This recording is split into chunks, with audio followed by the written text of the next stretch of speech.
Whose approval are you seeking? It's a great question. Hey, this is Matthew Wasson, your 3-minute pastor, coming to you on Memorial Day weekend from my backyard. A little bit more casual 3-minute pastor, sporting my Husker gear, Go Big Red.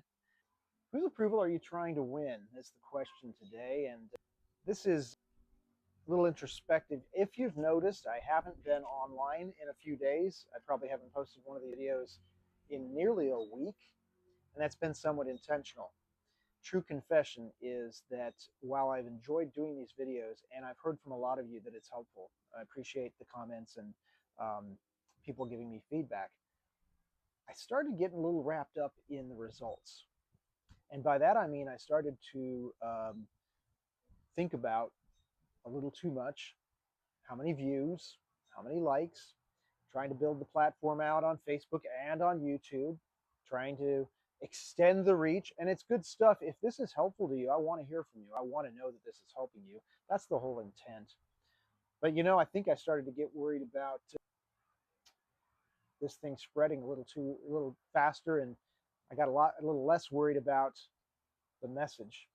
So took a pause, and I'm back today to say, whose approval are you seeking? And this comes from Galatians chapter 1. Now, Paul is using this in the context of the gospel of ministry, which is critically important.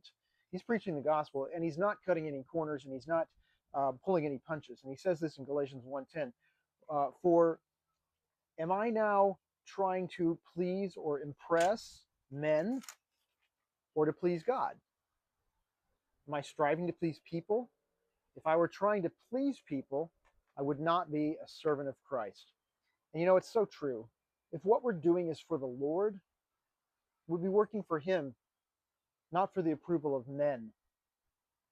And so I just want to urge you to do it for the Lord and to encourage myself as well. And this reminded me of a verse that my wife had learned in the King James. Happy is he whose heart does not condemn him in what he approves. It's Romans 14:22. A more modern translation says it this way: blessed is the one who doesn't condemn himself by what he approves.